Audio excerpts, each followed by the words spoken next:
1, 2, 3, 4. Chant down Babylon kingdom, team make we chant down Vatican now. Bang bling bling, chant down Babylon kingdom, team make we chant down Vatican now.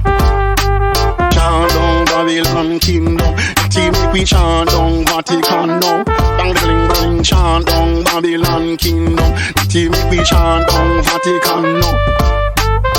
What up, y'all? It's Babylon 5 Podcast. It's your boy, Jermaine Event. Pretty sure it's recorded. I'm using a new microphone here, so I'm hoping it's recording. It looks like there's signal. I just hope it is recording. Welcome to Babylon 5 Podcast. This is episode 177, ladies and gentlemen, and unfortunately, we are calling this bad boy Slap. This episode is unfortunately called Slap. If you guys don't know, we're going to talk about Dana White and the situation with his wife. This past weekend, we are going to talk about my trip. Something I'm pretty excited for this weekend. I'm excited, ladies and gentlemen. I'm excited, and I gotta tell you about it. Then we're gonna talk about these fights that are coming up this weekend. We finally get some fights back. This was the last weekend without this wonderful company we call the UFC, ladies and gentlemen. So we're getting some fights back. Fight night, Imavov, Gastelum. We're going to talk about that. I think I probably already mentioned where I'm leaning in that one, but we're definitely going to talk about that fight here. And if you guys want to follow this podcast on Instagram and Twitter, it's at Babylon5Pod. You guys can email this podcast at Babylon5podcast@gmail.com.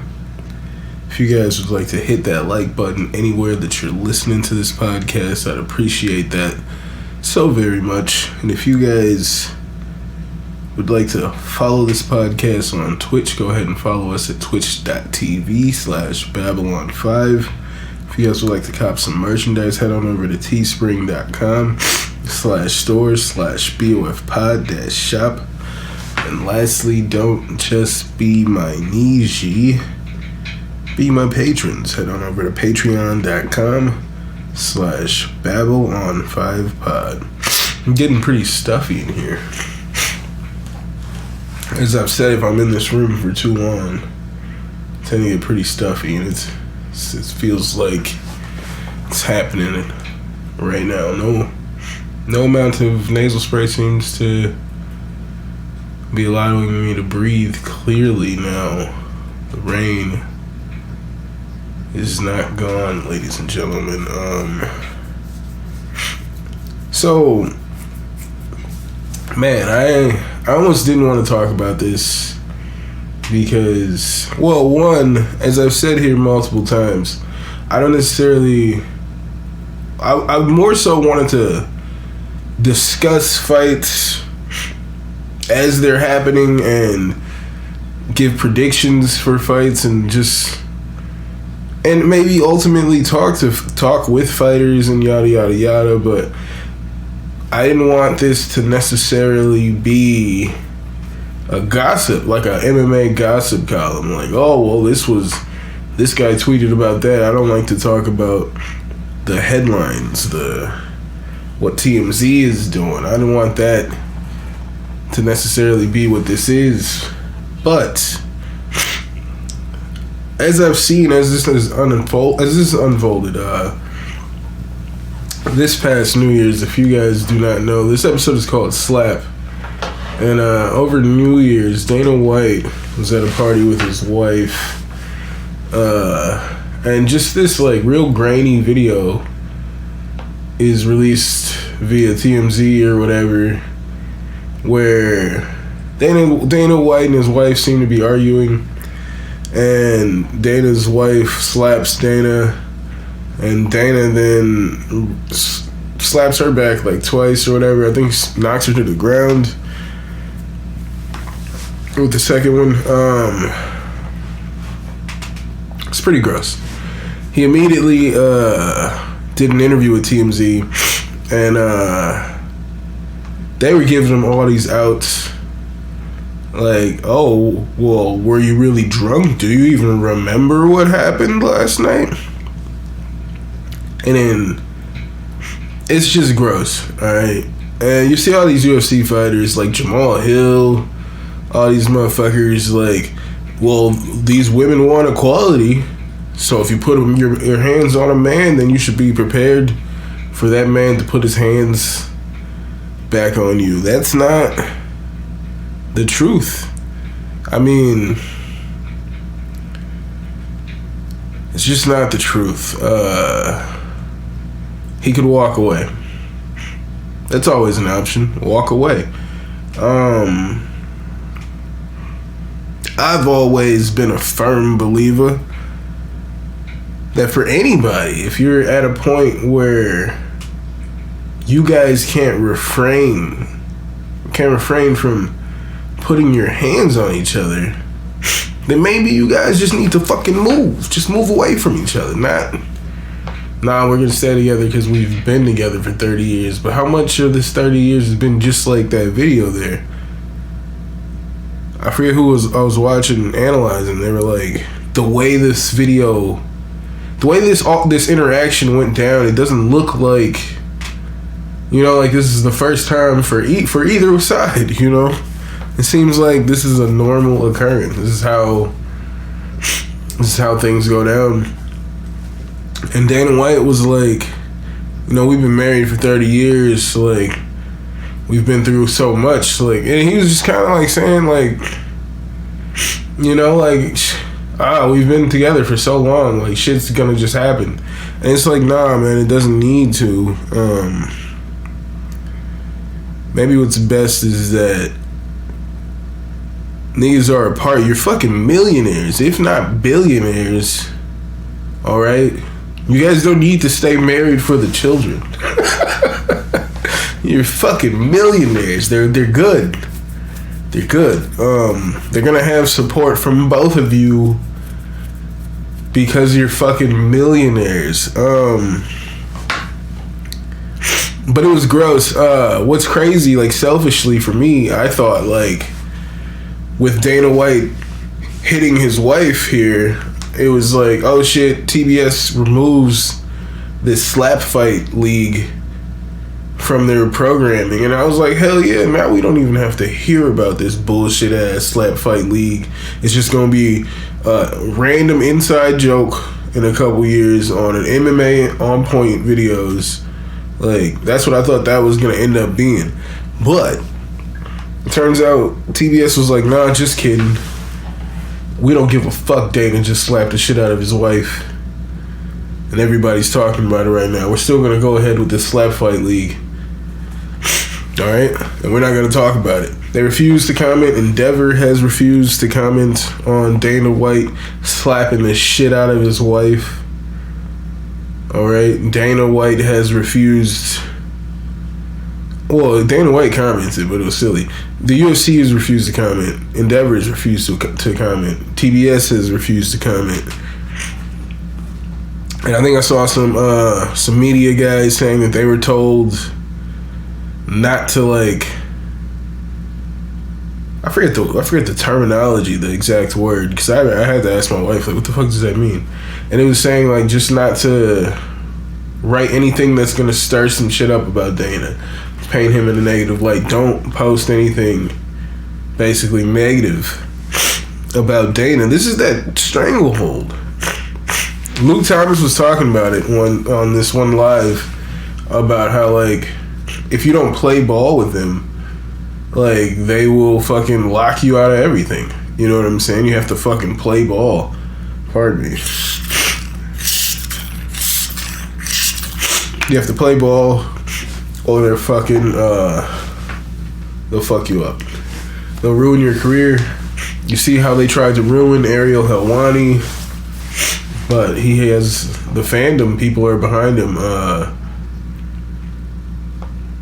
but they'll try to ruin you. Like, I remember when Connor had those rape allegations. Or maybe it wasn't rape allegations at the time. Maybe she was saying that...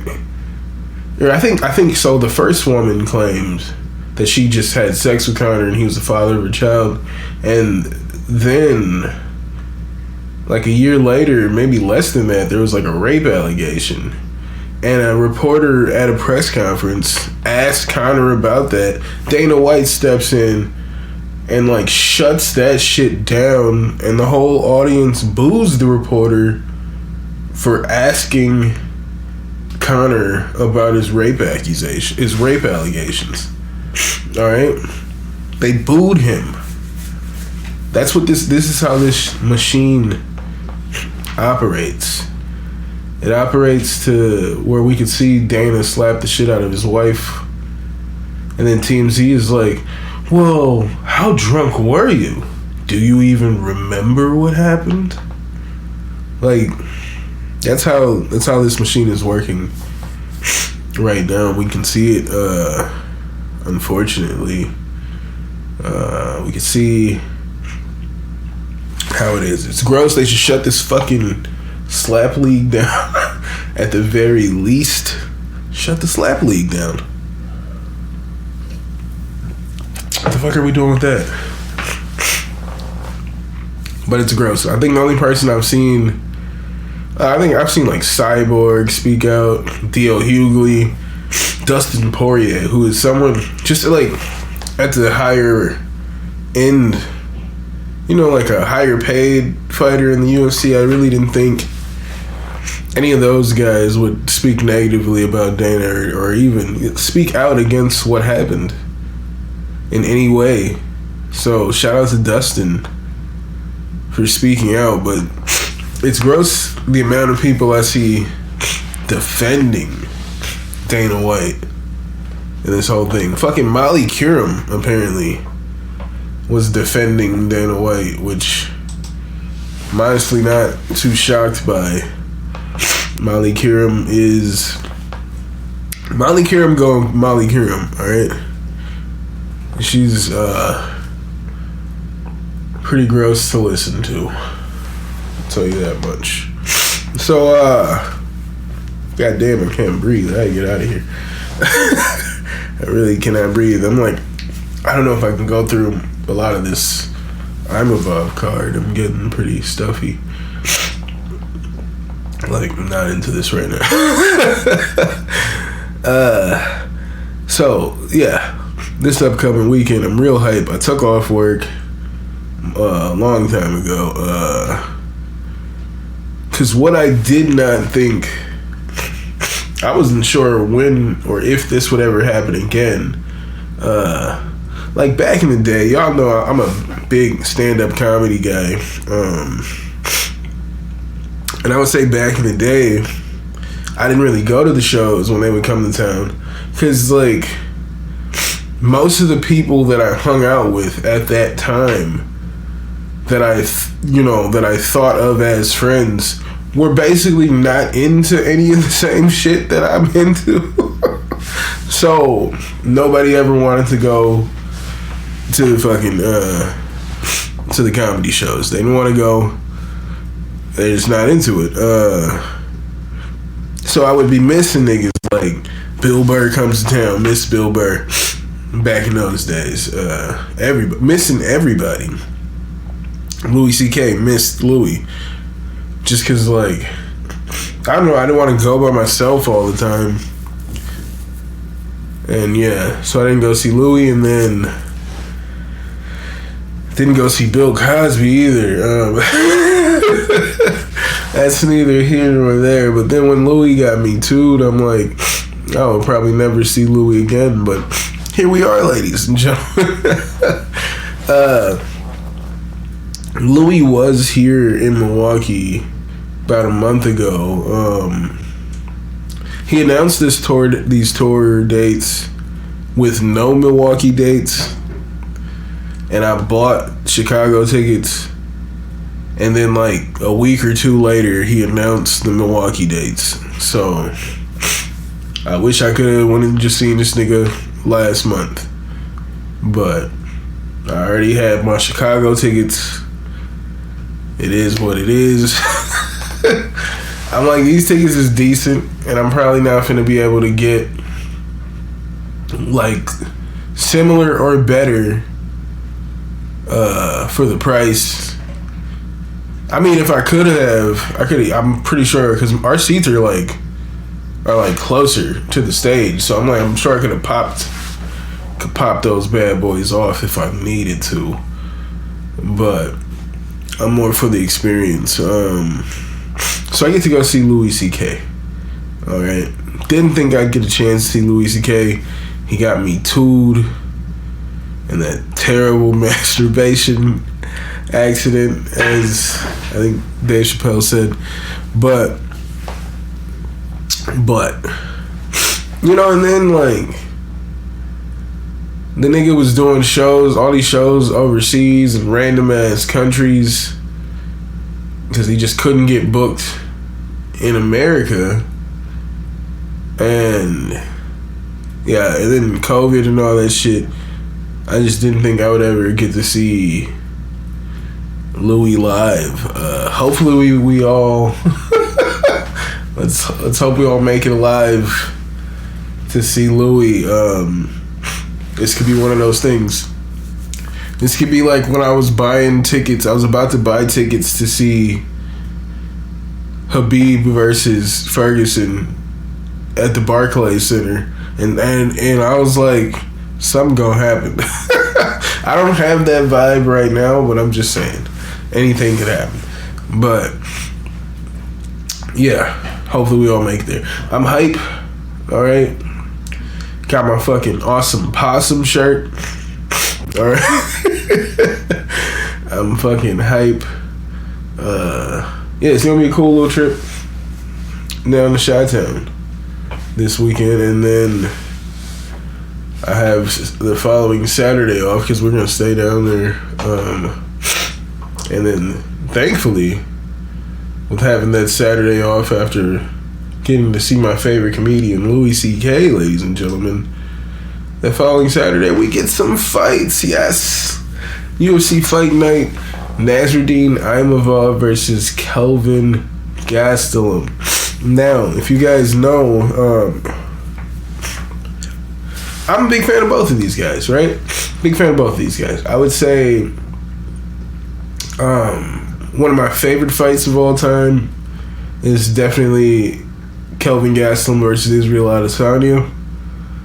Easily one of my favorite fights. But if you guys have been listening for the past year, if you like the last year episode, the people who I picked to be like the toughest challenges at welterweight, the name I believe I said, or if I didn't say it, I meant it, because I believe I said Muslim Salikov. I went back and listened. I'm like, I definitely 1000% did not mean to say Muslim fucking Salikov.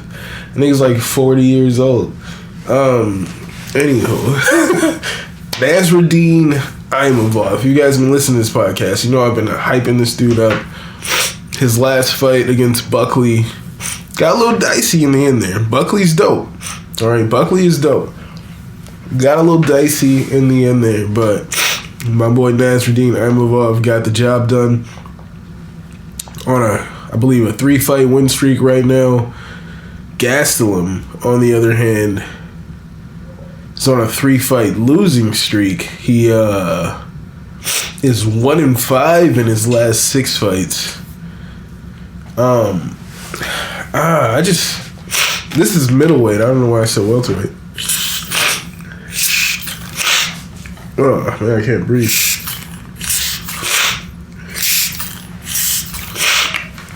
And that's my point there, though. I was like, this is middleweight, not welterweight, which is why for the longest I felt like Kelvin Gastelum has fought undersized in the wrong weight class. He needs to be fighting at welterweight.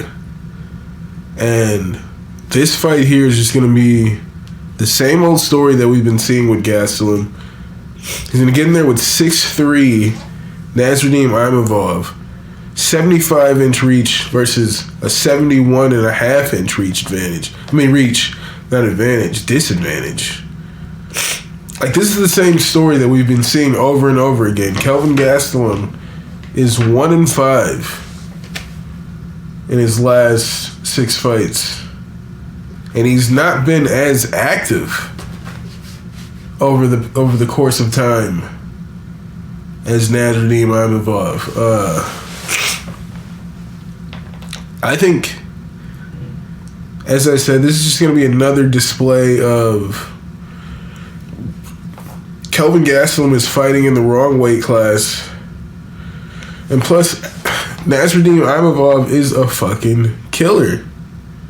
He's a goddamn killer in middleweight. I've hyped up this man. I told you guys, all the champions are going to have a Vav or some shit at the end. Chimaev, Hamzat Chimaev, Islam Makhachev, Shavkat Rakhmonov. They're all going to sound like that. Magomed Ankalaev. These are the champions, alright? These are the future champions. Blagoy Ivanov, nigga. Fuck you talking about. I fucks with Blagoy Ivanov. That's just wishful thinking. Yeah, this is going to be just a tough fight for Kelvin. It'd be nice to see him get a win, but I just don't, I just can't see it in this fight against this opponent. I think the skill set, the grappling might be an issue. I know, they say on UFC 4 that Kelvin Gastelum is a wrestler, but he doesn't really utilize that as much as I feel like he could. Much as I feel like he should. He likes to swing and bang in there. And we've seen in there against Jack Hermanson, he making some questionable decisions when it gets to the grappling. So I'm definitely going with Imavov in this one, ladies and gentlemen. Imavov all the way. Imavov to fight for the belt. I think Imavov beats Padea in, I don't know if he finishes him. I need to see some more from Imavov, honestly. But before we get out of here, there's some good fights on here. Kelvin Vieja versus Raquel Pennington. That's a good fight. Punahele Soriano versus Roman Kopylov. The Russian Chase Hooper, if you guys were wondering. You got Umar Nurmagomedov versus Raoni Barcielos. I'm sorry, I'm butchering all this shit right now. We got a Dana White Contender Series guy, Claudio Ribeiro versus Abdul Razak Al Hassan. That's gonna be pretty interesting. There's just some good fights on here. I gotta get out of this room. I can't breathe. It sucks because this is where I do the podcasting. This is where I work on music for the most part, and I get stuffy as fuck and hate my life if I'm in here for longer than an hour, it feels like. So it sucks, but it is what it is. This is going to be a real short one. I had to get out of here. So thank you guys for coming here. If you guys want to follow this podcast on Instagram and Twitter, it's at Babylon5Pod. You guys can email this podcast at Babylon5Podcast@gmail.com. If you guys would like to hit that like button anywhere that you're listening to this podcast, I'd appreciate you so much. If you guys would like to follow this podcast on Twitch, you can follow us at twitch.tv/Babylon5. If you guys would like to cop some merchandise, head on over to teespring.com/store/BOFpod-shop. And lastly, don't just be my niche, be my patrons. Head on over to patreon.com/Babylon5Pod and you can be my patrons today. Sorry for such a short time babbling with you. Hopefully, make better use of my time next week, ladies and gentlemen. But hope you guys are taking care of yourselves and each other. And I'll see you when I see you. I'll holla. Chant down Babylon kingdom. Team make we chant down Vatican now. Bang bling bling chant down Babylon kingdom. Team make we chant down Vatican now. Chant down Babylon kingdom. Team make we chant down Vatican now. Bang bling bling chant down Babylon kingdom. Team make we chant down Vatican now.